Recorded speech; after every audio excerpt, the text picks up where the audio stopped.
This podcast contains adult themes and language, and some of the things we discuss may be disturbing to some listeners. In this podcast, we discuss sexual assault, torture, race, and murder. Listener discretion is advised.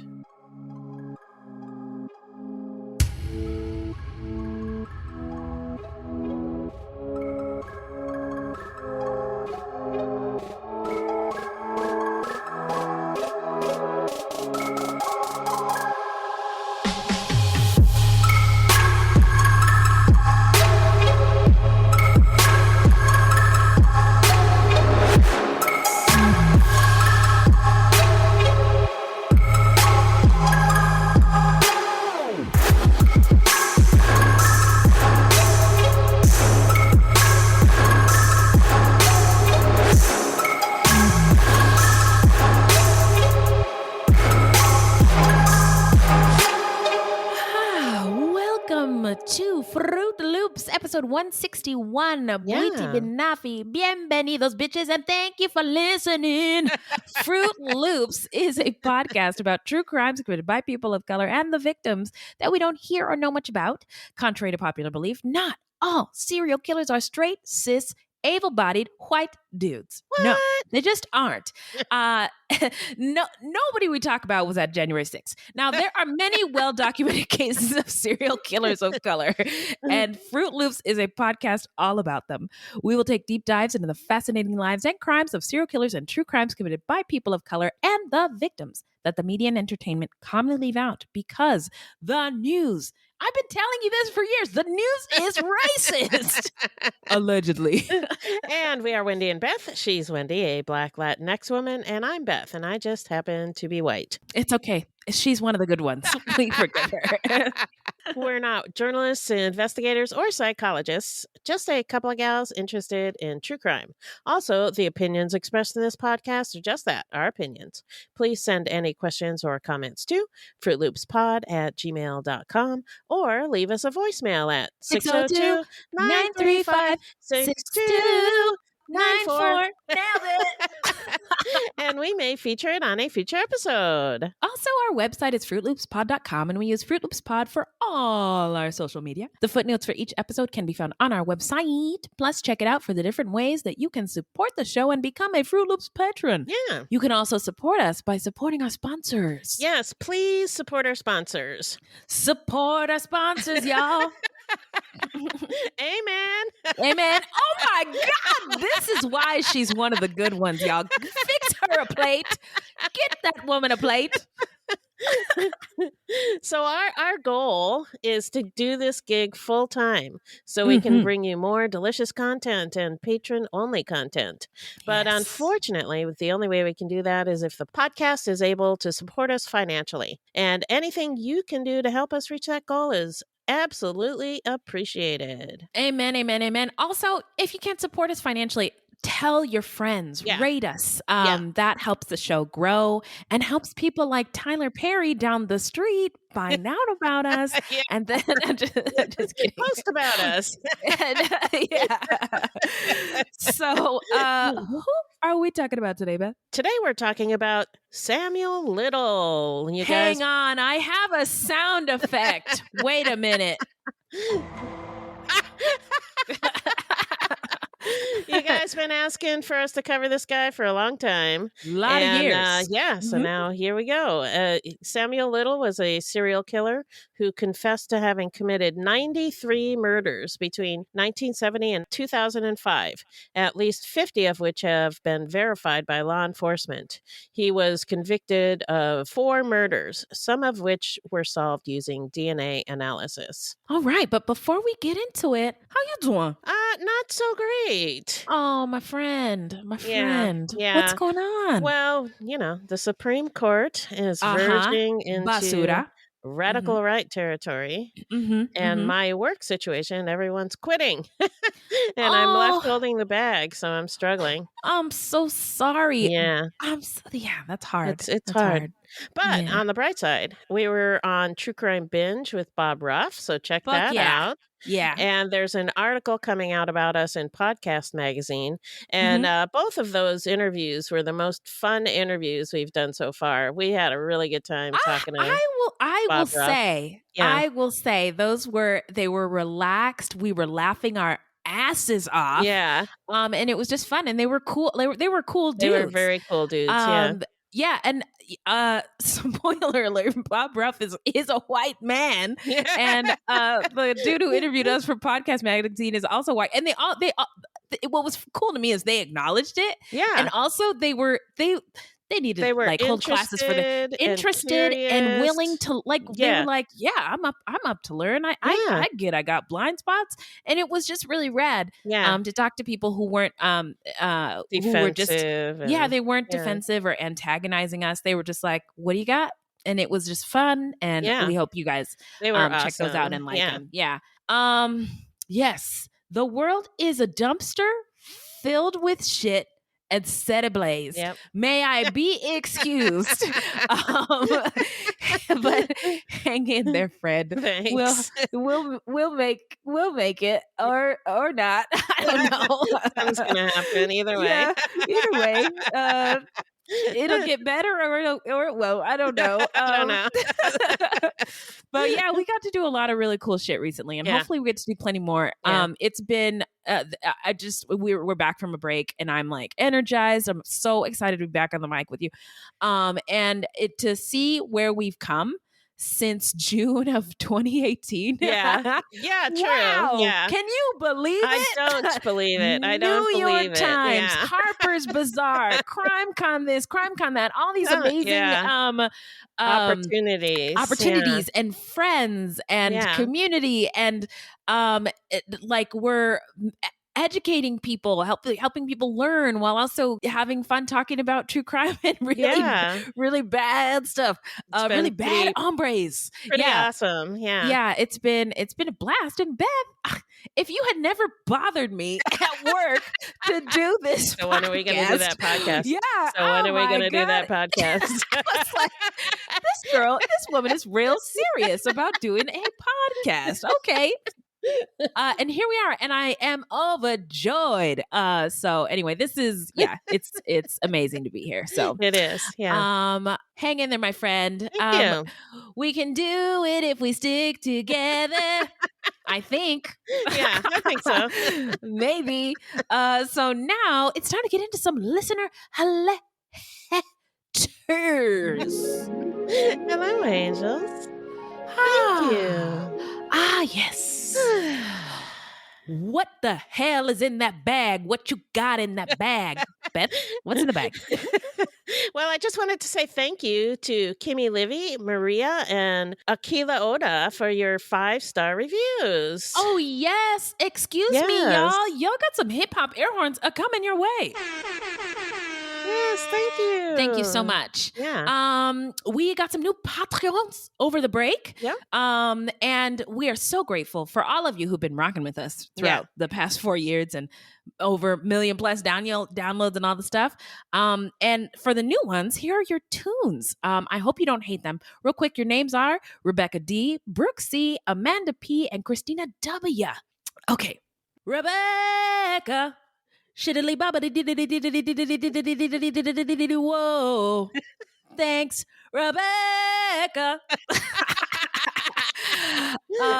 Okay, and Brooksy, this is for you. Thank you, Brooke, you know.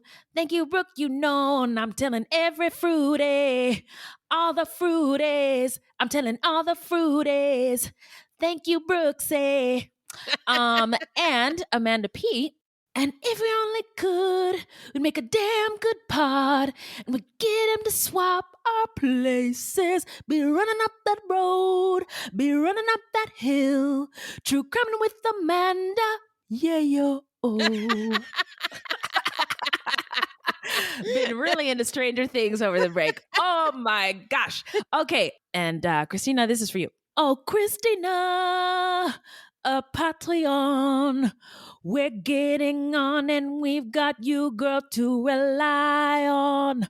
So tell me when the true crime begins. Christina's tired and we need podcasts not to end.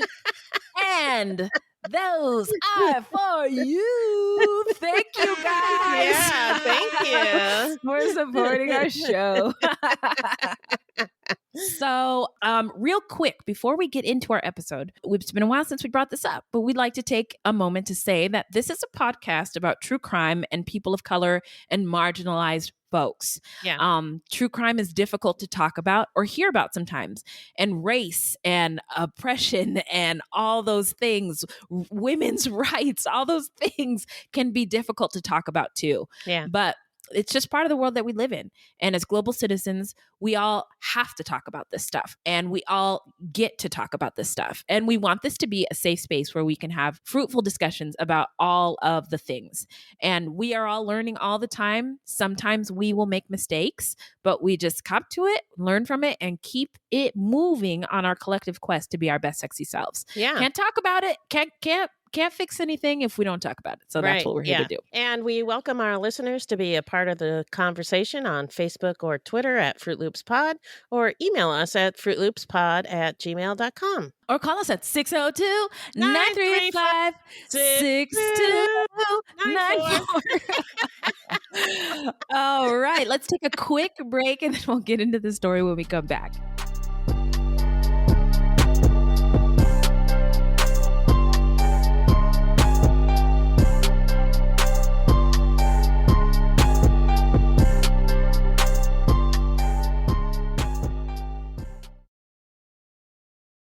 All right. So we're back. Oh, I was just thinking about at CrimeCon and we met Janet. And do you remember Janet? She called, and I had been answering the phone because I didn't want to miss any vendors. And we talked, and it was even lovelier to meet her and her wife in person. Oh, that was awesome. And she's been a day one, and she said something that I will never forget. She was like, I've been with you guys since you started the show, and you would say, we've had this, let's take a quick break in the show since the beginning. It's in the script. And she was like, you guys used to take a break, but there would be no commercial. There'd be nothing there. So Miss Janet, if you're out there listening, we love you and all our day ones. Anyway, we appreciate y'all so much. So we're back. Remind us, Beb, who is our subject today? Our subject today is Samuel Little, a Black man and the most prolific serial killer in U.S. history that we know of. Oh, because there could be more? There could be more. Serial killers or victims? Serial killers and victims. Oh, okay. Bars. Okay. OG of True Crime is flexing, everyone. Now it's time to get into some stats. All right. So, AKA Samuel Little, also went by Sam McDaniel, Samuel McDowell, Willie Mae Clifton, and Willie Lewis. So he lured women with promises of money, drugs, doing drugs. It's been a long time since I said that. Yeah. I had to stop saying it in my house because my kids were repeating it. They were starting to Yeah. Whoops. His MO was to sucker punch the victim, then strangle her to death. Without any obvious signs of trauma, such as stabbing or gunshot wound, many of the deaths were attributed to drug overdoses, accidents, or natural causes. He once punched a woman so hard that he broke her spine. Jesus. Wow. Little chose to kill marginalized and vulnerable women who were often involved in sex work and struggling with poverty and addiction. And he admits to this. This was very intentional. Yep. Their bodies sometimes went unidentified and their deaths uninvestigated. Although Little confessed to a total of 93 murders, he was only convicted of the murders of Carol Eileen Elford, Guadalupe Duarte Apodaca, Audrey Nelson Everett, and Denise Christie Brothers. Rest in power, queens. Authorities eventually put together a timeline that tracked Samuel Little's activities across the country since his birth. It is 24 pages long. Yikes. Unfortunately, that's a lot of pages. Yeah. He had too many victims to name, which is and that's too many stories for us to cover. Yeah. But please check out our links in the show notes to find out more about the victims. Yeah. And with that said, we're going to dive into the setting. Take us there, Beth. Little was born in Georgia, but brought up in Lorain, Ohio. Lorain is located in northeastern Ohio on Lake Erie at the mouth of the Black River, about 30 miles west of Cleveland. Cleveland rocks. So the first historical records of Native Americans in Ohio came from French missionaries who entered into the region in the late 17th and early 18th centuries. Entered into the region seems too benign for what really happened. Yeah. So from these missionaries, historians know that 6 major groups of Native Americans lived in Ohio and its neighboring states: the Shawnee in southern Ohio, the Seneca Cayuga in central and northwest Ohio, the Lenape in eastern Ohio, the Wyandot in northern Ohio, the Ottawa in northwest Ohio, and the Miami in western Ohio. French land surveyors and fur traders had contact with Native Americans for many years, trading guns and weapons for furs and other supplies to send back to Europe. However, France never had permanent settlers attempting to farm and live in Ohio, so the French traders and Native Americans lived more or less peacefully for decades. Okay, but in the mid-18th century, the British began to compete with French traders. British surveyors began to move into what would become Ohio and Kentucky, and to threaten Native American land much more aggressively than the French had. Not to mention they carried a shit ton of diseases. Yeah. Anyway, there were many struggles between France and Britain, leading to the 7 Years' War, known in North America as the French and Indian War, which took place from 1753 to 1763. The Native Americans, though disenchanted with the French, sided with them as they preferred them to the British.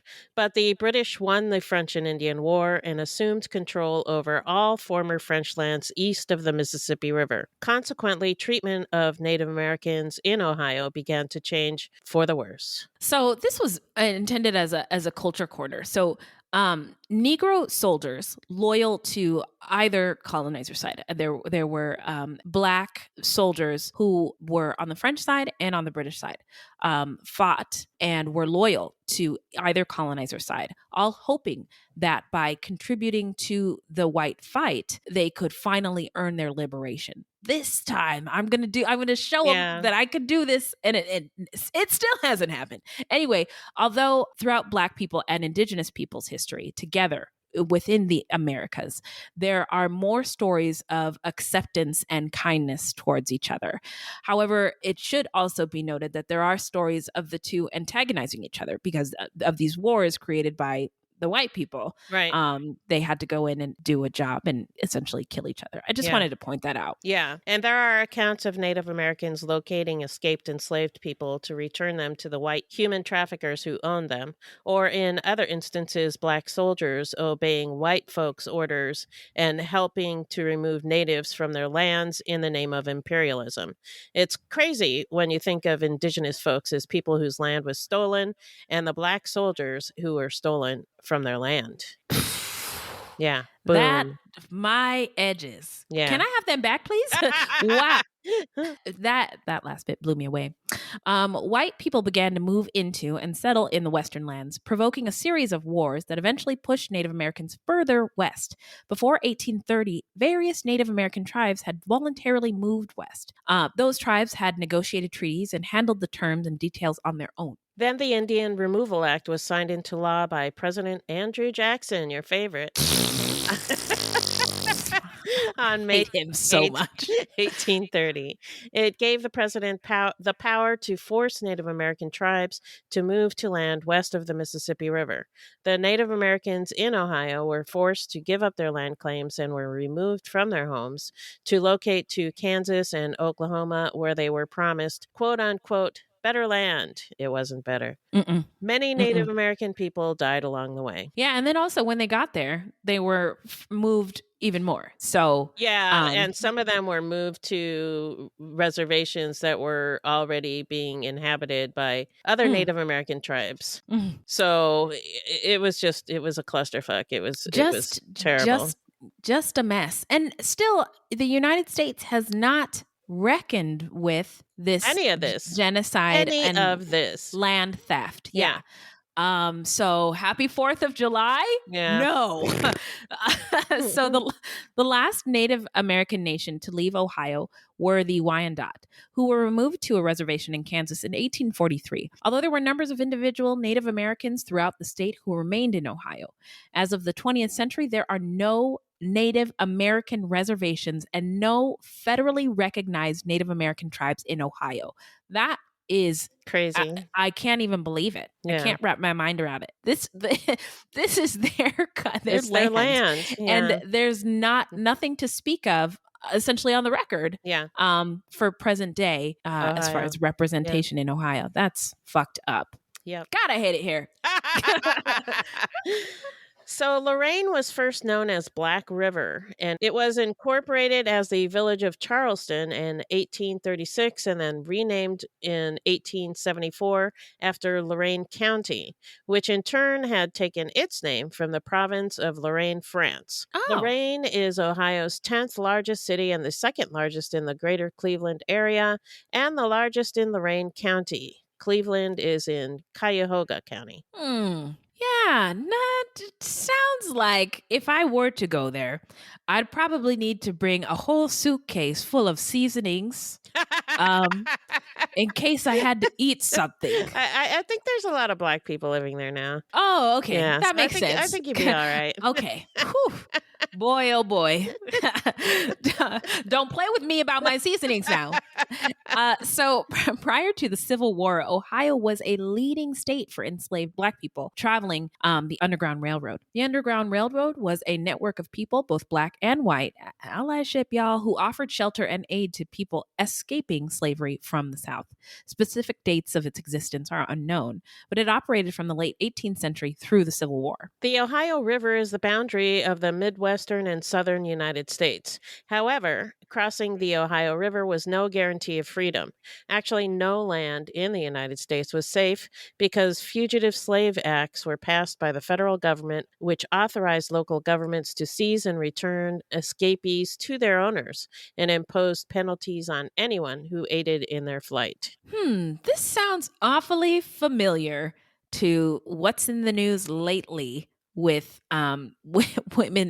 women's rights. Yeah. How anybody who aids somebody fleeing something really fucked up can get in trouble. Get into trouble. Yeah. God damn, America. So the goal was to get to Canada. In Ohio, their final stop was a Lake Erie port community in the north from which they could escape to Canada. Lorain became known as Station 100 of the Underground Railroad. For some people, it was their last stop until freedom. Captain Aaron Root, who sailed from Lorain, made extra room for escaped enslaved people on ships crossing Lake Erie. Ohio became a state in 1803. Although slavery was not allowed in Ohio as part of its constitution, Black people were not treated as equals to white people in the new state. Due to their racist beliefs and concerns about economic competition, many white Ohioans were not willing to grant rights to Black people. As a result, the Ohio legislature launched a coordinated campaign to prevent fugitive slaves and freed Black people from settling in the state, passing Black laws to discourage them. Wow. Not willing to grant rights. Nope. But why? What does it do to you? Because they didn't want the competition and they're racist fucks. That's why. I guess it's not a zero-sum game, you fools. Enacted between 1804 and 1807, Ohio's Black laws sought to restrict the movement and freedom of Black people already living in the state. So they also denied all Black people the right to public education and required Black people to register with local authorities and prove their freedom on demand. Within 20 days of arriving in Ohio, Black people seeking residence there were required to post a $500 bond guaranteed by two white men.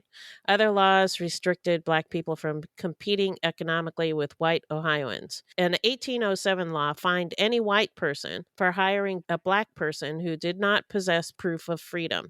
The laws also limited their rights to marry white people and to gun ownership. This also reminds me, again, I keep hearing, especially a lot, lately,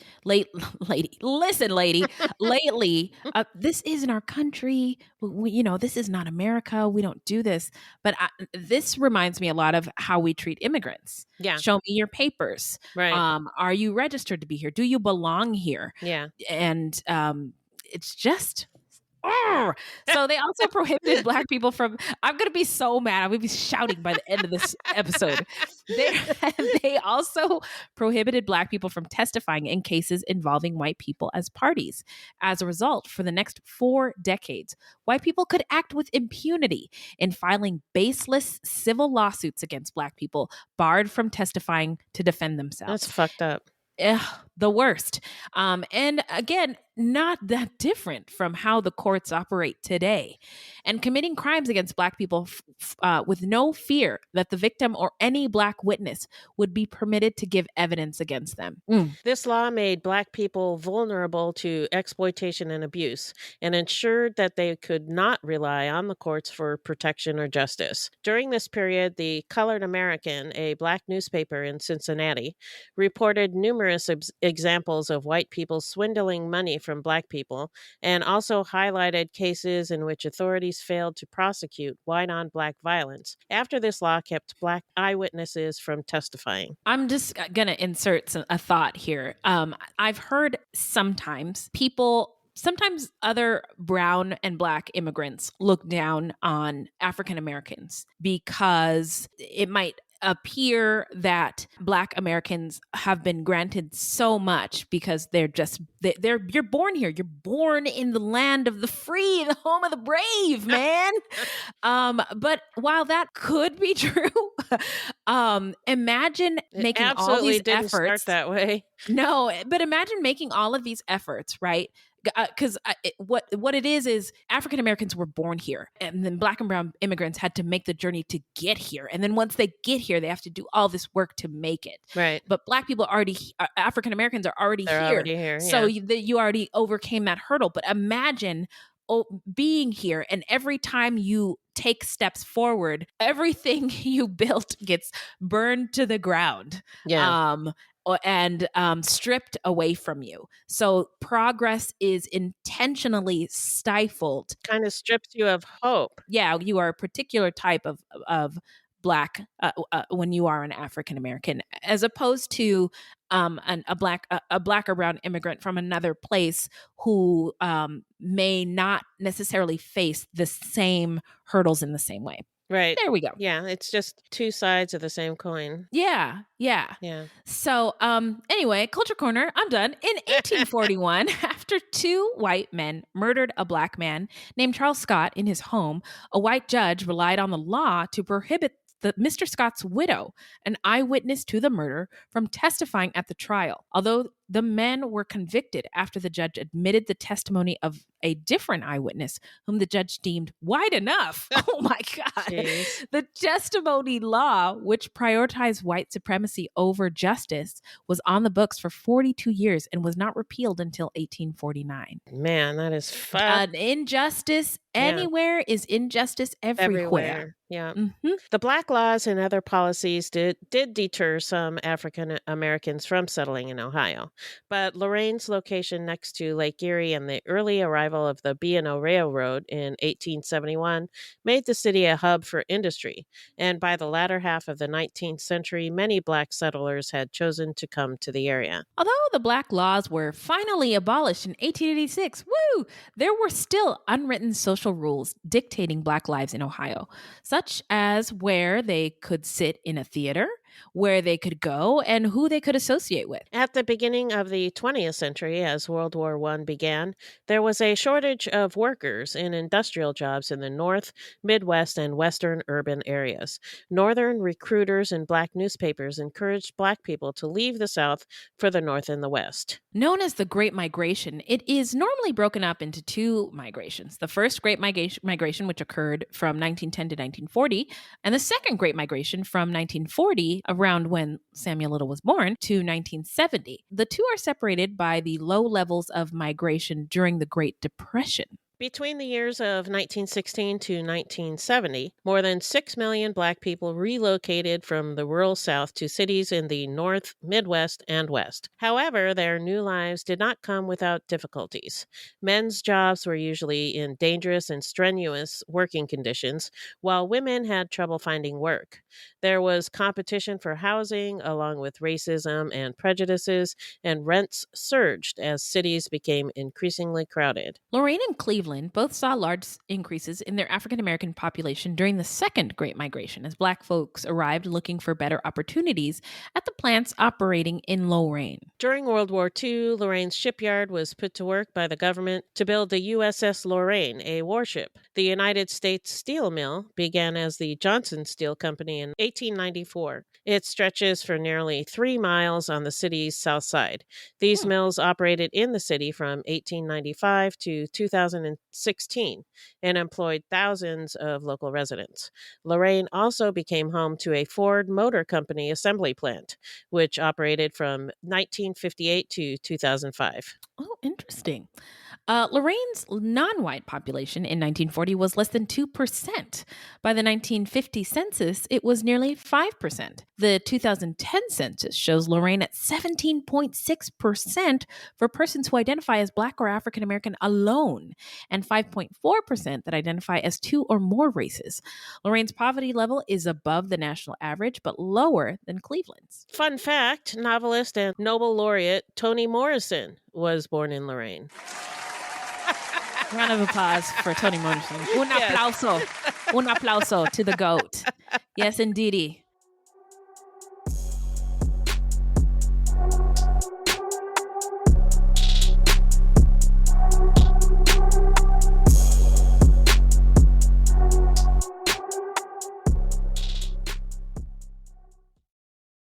All right. Well, now we're going to get into the early life of Samuel Little. So Samuel Little was born on June 7th, 1940 in Reynolds, Georgia, a small town about 100 miles south of Atlanta. By the way, it's not pronounced Atlanta. It's pronounced Atlanta. Atlanta.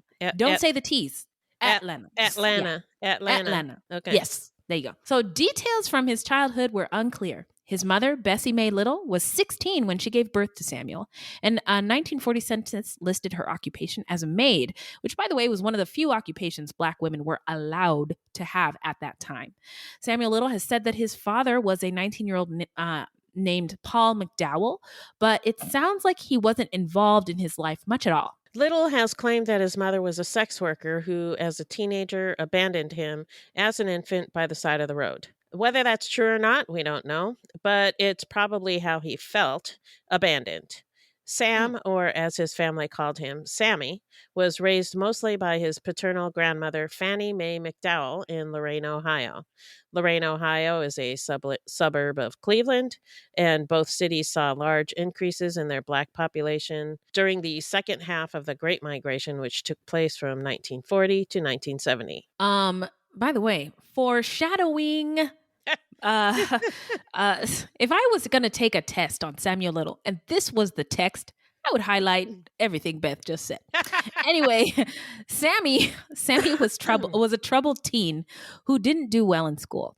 At the age of 13, he was reportedly committed to the Boys Industrial School, a reformatory for teenage boys in Lancaster, southeast of Columbus. His booking card listed him under the last name of his grandparents, McDowell, and said he was there for stealing. He later said that he had stolen a bike. His IQ was listed as 96. Is that high? It's average. It's regular? Yeah, Okay. It's regular. Yeah. By the time Sammy was released to his grandparents in September of 1955, he had racked up 47 disciplinary reports. Most of the other boys averaged 1 or 2.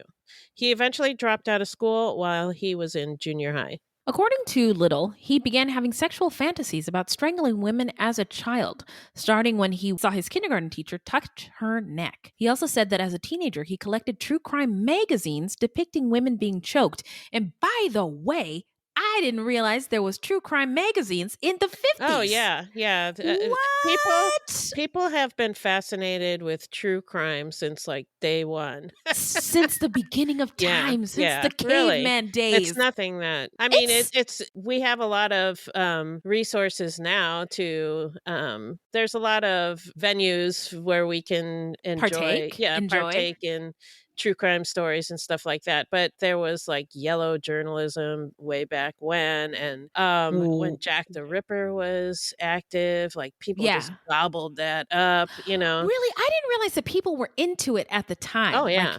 that I mean, why wouldn't they be? It's I don't know. I fascinating. mean, I know I would be. I know I would. I don't know about y'all, but Yeah. me. Um, but I just think that's so cool. Yeah. That this genre is It's, it's almost I feel like it's a mark of our humanity. yeah. Yeah, I think so This too. fascination with it. Yeah, I So think so too. It's that's just just what I'm gonna say. normal, I think. Even though I am a sick fuck, but I I think believe there's a lot of this sick makes me fucks. human. Yes. On November 29th, 1956, when he was just 16, Little was arrested for burglary in Omaha, Nebraska. After serving time for that at a youth authority, he was released. A few months later, he was arrested again for breaking and entering. He then served time at the Ohio State Reformatory in Mansfield. He was paroled from Mansfield after a few years, but then sent back in October 1961 for breaking into an abandoned furniture warehouse in Elyria. He was paroled from Mansfield again in December of 1964. Mansfield was closed by court order in 1990 due to overcrowding and inhumane You conditions. don't say. Of course, yes. The prison is best known as the filming location for the Shawshank Redemption. Yep, What? I knew you'd Oh like that my fact. God, I love that fact. Oh, oh my God, I'm hugging myself because that just brings me so much joy. I love that movie. Samuel Little grew to be 6'3", and it's been remarked by more than one person, many people actually, that he had very large hands and they were perfect for strangling. Oh, Grandma, what big hands you have. Oh, yes, my dear. The better Better to strangle. strangle you with. I don't, I don't know. I don't know why I thought of that. Sorry, forgive me. Yeah, I'm well, terrible. So now it's time to dive into the timeline. So from the time Little dropped out of school and left his Ohio home in the late 1950s, he lived a nomadic life.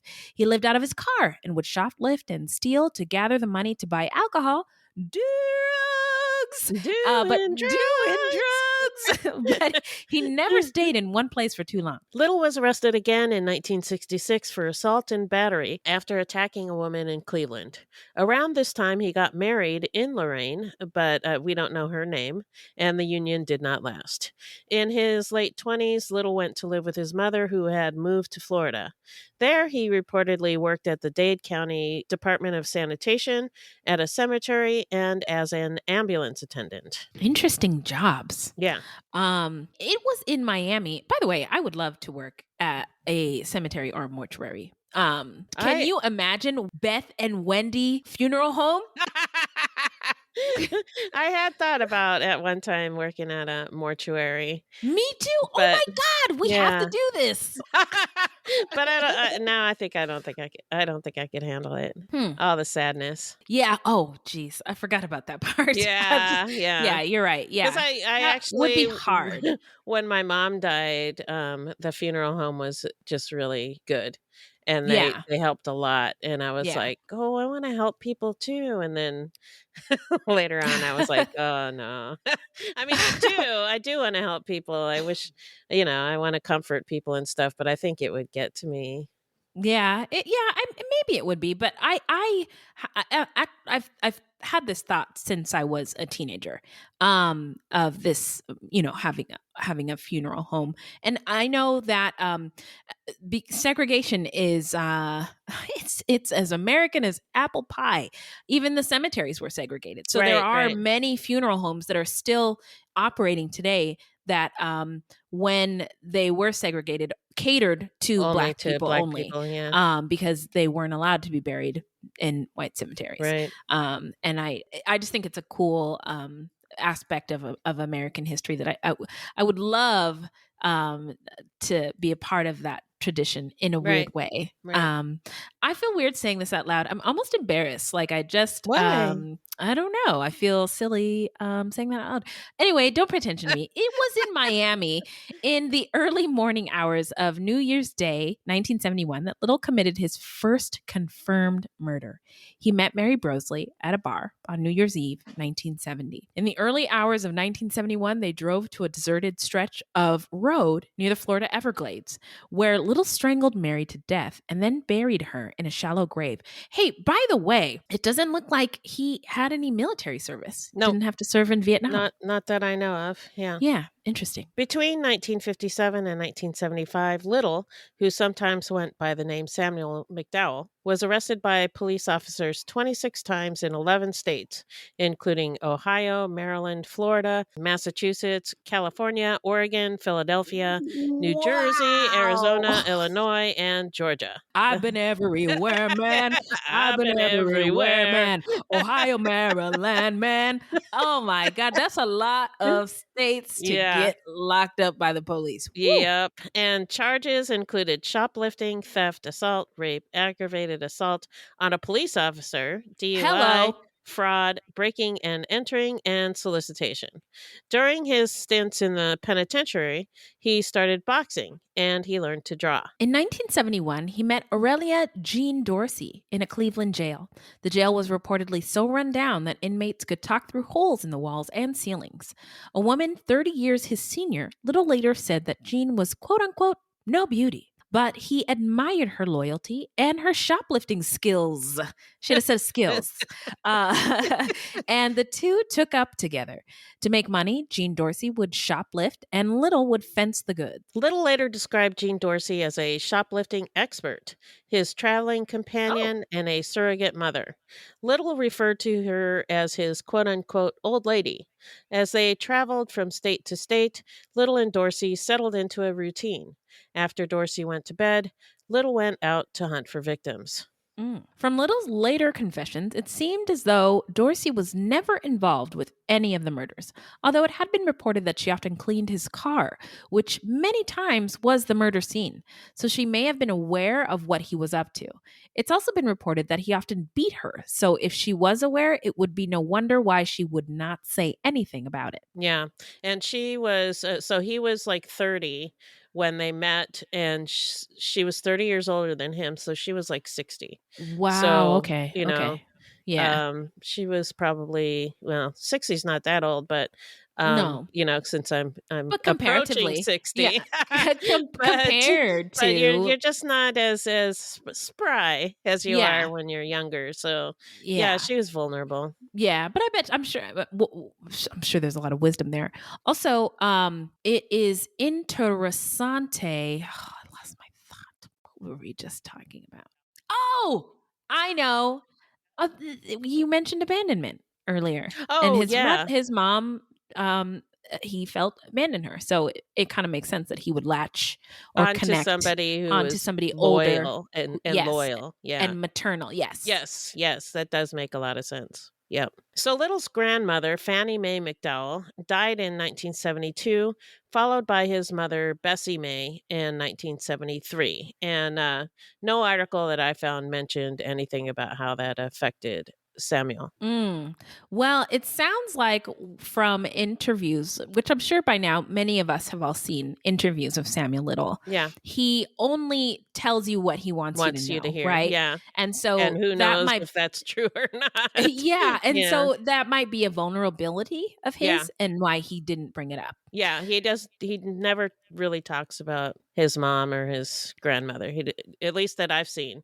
Yeah. It may be that he talked about them, but that didn't get aired because nobody cares. But I care.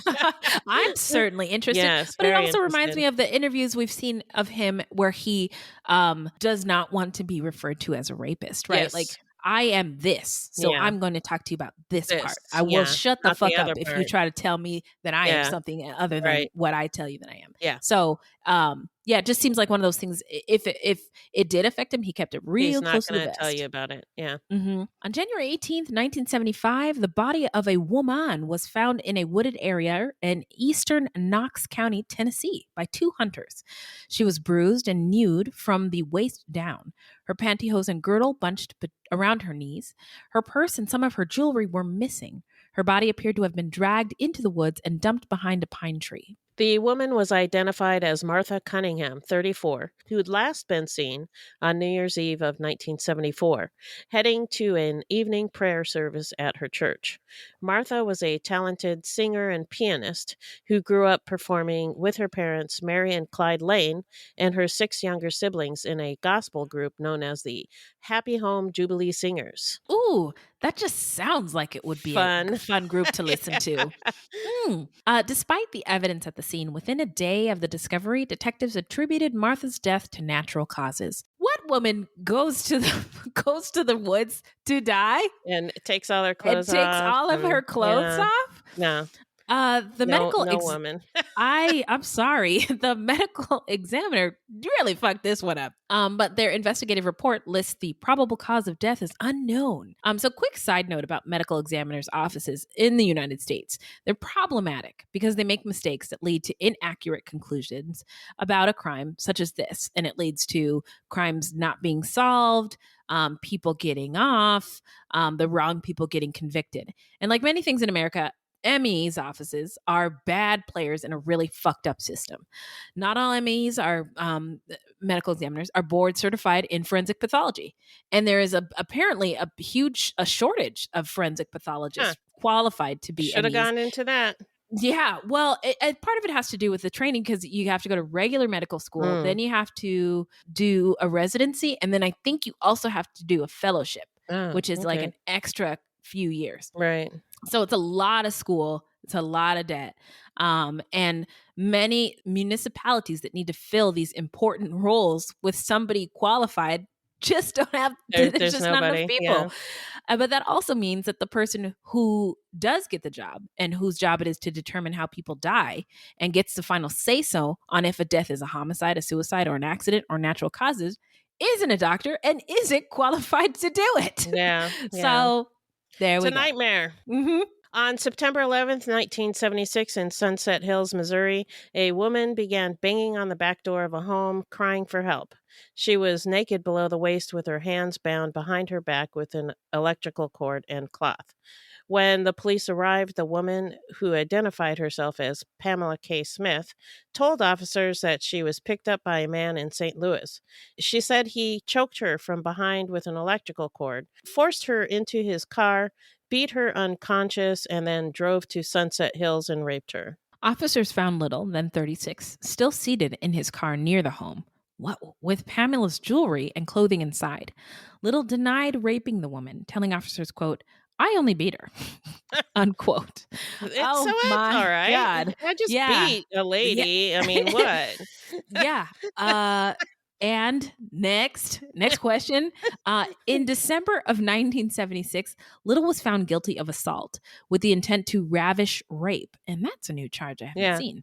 And was sentenced to 3 months in county jail. It has to be one of those old-timey things. Wow. Ravish raped. I guess so. I wonder if that's just a name that they gave to black men, because that's white men's worst fear. Is ravish. Yeah, I mean, think of Birth of a Nation, where rather than getting raped, the white lady jumps off a cliff. Then getting raped by a black man. Terrible. Anyway. A detective who later reviewed the Smith case believes that Little may have pleaded to a lesser charge and received a shorter sentence because of the victim's lifestyle.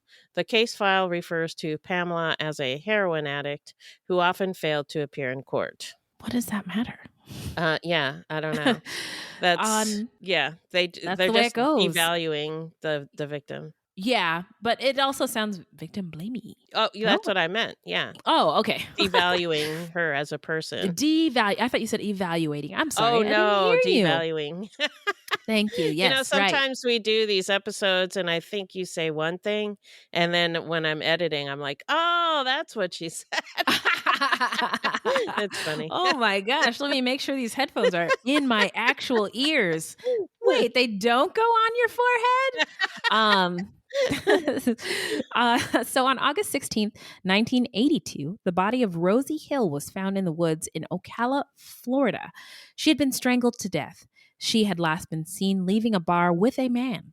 Little later said that he was almost caught when he killed Rosie when a police officer came up to his car after he'd strangled her to death. Little jumped out of the car and pretended like he and his lady friend had just been caught in a sexual act. Meanwhile, Rosie lay dead in the car. The officer was looking for burglary suspects, so after seeing a naked woman in the car, he just told Little to move along and left the scene. Wow. Yeah. In September of 1982, in Pascagoula, did I say that right? I think so. Pascagoula, Mississippi. M-I crooked letter I, M-I crooked letter I, crooked letter, humpback I. A woman named Melinda Rose Lepre went missing after getting into a brown wooded panel station wagon with a man. Wooded panel station wagon. Just the idea of it makes me smile. Anyway, this is not a smiling story. Mindy has been described as brilliant and a musical genius who could teach herself to play any instrument she wanted. But her mother died when she was just 7, and her father had become extremely abusive. So, as a teenager, Mindy decided to run away from the abuse and ended up in Pascagoula. There, she started doing drugs. Doing drugs! While her boyfriend, quote, pimped her out for money, unquote. Despite attempts to get her to return home, and I believe it was her siblings who were trying to get her to come home. Oh, okay. She stayed in Pascagoula doing odd jobs, even working on shrimp boats, as well as selling drugs and engaging in sex work.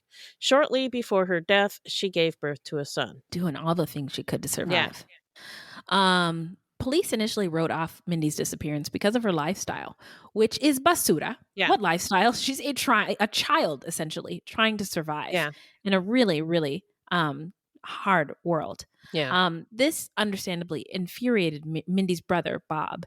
And in October of 1982, skeletal remains were found in a Gautier, Mississippi cemetery. Bob says that he had to push for testing on the body, which was just sitting in a morgue. But after work with an anthropologist and through the use of dental records, Bob Lepre learned that the body was, in fact, his sister. In November of 1982, Little was arrested for shoplifting in Pascagoula, and police realized that he matched the description of the suspect in Mindy Lepre's murder.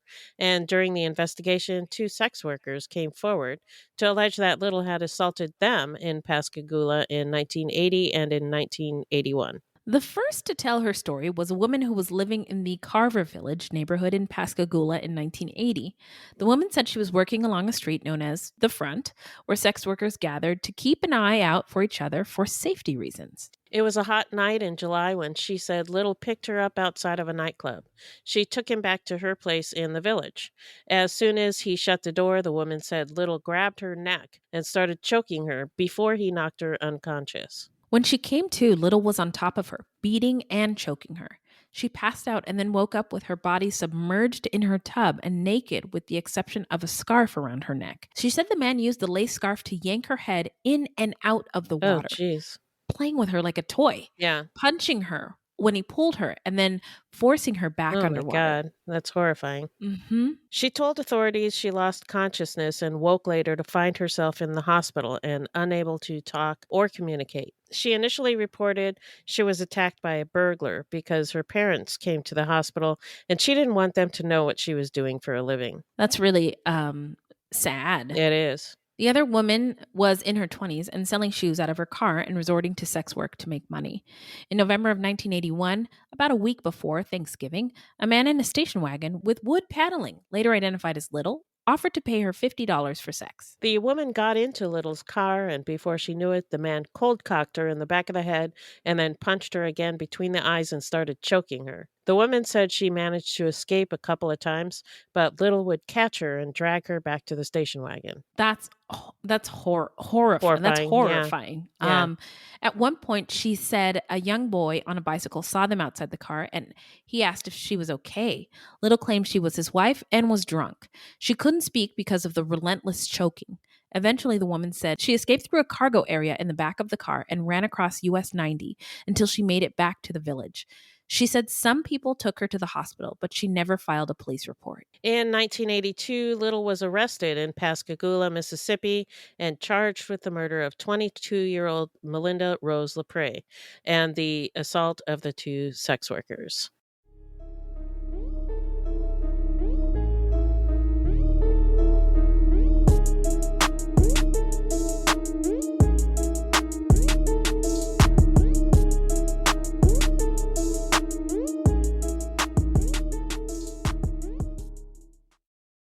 All right, y'all. That's where we are going to end it this week. We told y'all we tackled this one, and it's a hefty case. One. It's a long one. So we hope that you will come back next week to find out what happens next. Yeah. But now it's time to get into how not to get murdered. So it's been a while since I sang this. It is. I forgot the words. Just kidding. If you love true crime and you don't want to die, here's a tip for you. This segment is not intended to be victim blaming. We thought of this segment because I read somewhere that a lot of people listen to true crime because they want to know what they can do to be safer. This is not meant to blame the victims. It's just learning from other people's experiences. So I started following at Chelsea Kyann, spelled CHELSEAKYANN on TikTok. Okay. And she gives amazing, quick self-defense video tips. Oh. And anyone who doesn't want to get murdered should follow. Okay. So that's subscribe. subscribe at Chelsea Kyann. And she has a specific video that must have popped into my feed because, you know, our phones are watching us and listening to us and reading our minds. Times, yeah. So knew that I was researching the Sam Little case, and there was there's a whole lot of choking going on in this one. So she talks about what to do if you are choked, and the instinct is to try to grab the wrists or hands of the person who's choking you to get them off. Right. But she said, don't do that. Keep your don't keep your chin high and your neck exposed. Instead, tuck your chin and shrug your shoulders high. Then karate chop those arms down and away from you. So that way you protect your neck and you also give yourself time to get away. Okay. Just the follow is Chelsea Kyann, but I did find a link, so I'll put a link in the description box so you can see the video too. Sweet. Thank you. Because I think I need to see it. Yeah. It's kind of hard to. This is an audio medium, and so it's a little hard to describe explain exactly. What's going on. But once you see it, you'll be like, "Oh my god, I'm gonna do that!" Yeah, God forbid you don't have to, but anyway, good to know. So now it is a shout out time where we shout out any content by people of color or any marginalized folks or any true crime goodies. Okay. So I have 2 true crime and BIPOC adjacent, a podcast called Reclaimed about Mammy Till, Emmett Till's mother. And the podcast recounts Mammy's early life, her son's early life, and as well as the horrific murder. And then after which, she made the decision to say, I'm going to open casket. Right. We need to show the world what they have done to my baby. Yeah. And it kicked off the whole civil rights movement in the United States in the mid 1950s. And then it gets to kind of the woman she became after the lynching of her baby. Wow. And then, so that's Reclaimed. And then the second one is Speaking of Crimes, Will Be Wild. Oh, yeah. That's a good one. Have you? Yeah. I just discovered it. Yeah. Oh my awesome. God. Yeah. It is an 8-part series about the forces that led to Coachella aka January 6th. And I was riveted. Yeah, it's really Oh my God. Anyway, so what do you got, Beth? Well, I wanted to shout out Star Trek Strange New Worlds on Paramount Plus. So Oh, it's another Star Trek franchise. love but it. it's the most similar to the original series than any other spin-off that I've seen. And Whoopi Goldberg's in this one too? no, Oh. that's not the original series. That one's Next Generation. Yeah. So the Oh. original series, the one with Kirk and Spock. Got you. Yeah. Oh, yes. So it's the most similar to that show that any other spinoff. I think it's really good. It's my favorite show right now. It's a prequel to the original series. So Uhura is a cadet in the series. Oh my God. Yeah. Oh my God. Black girls everywhere love Uhura. Everybody loves Uhura. Okay. Yeah. And even Martin Luther King, girl, she was going to quit the show. She met Martin Luther King. That. He talked her into said, yeah, you quitting. Can't quit this show. My daughters love this show. Oh my God. So and there are other characters who are people of color, and it's just I just love it. And so yeah. I want to watch it now. Soon as you get off of the microphone, you can go watch it. Ooh, what sleep? What? I don't have to go to work tomorrow. No way. Okay, so that is Star Trek Strange New Worlds on Paramount Plus.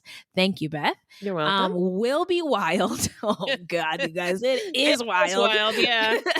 And Reclaimed. Those are 2 podcasts wherever you get your podcasts. Right on. Golly. Well, so that's it for today, but we got more on this Samuel Little matter. Yep. When we come back next week. Yep. But in the meantime, where can the people find us, Beth? Our website is fruitloopspod.com, and we use Fruit Loops Pod for all of our social media. Join our discussion group on Facebook at Fruit Loops Pod Discussion. If you want to support the show, you can send us a donation on the Cash App. Just Google Fruit Loops Pod Cash App, or you can become a monthly patron through Patreon. There's no minimum and no commitment. Even $1 would help. And as always, we have merch for sale on our website. That's right. So this is a weekly podcast. Do you know what a podcast is? And new episodes drop every Thursday. Do you know what a Thursday is? So until next time, look alive, y'all. It's crazy out there.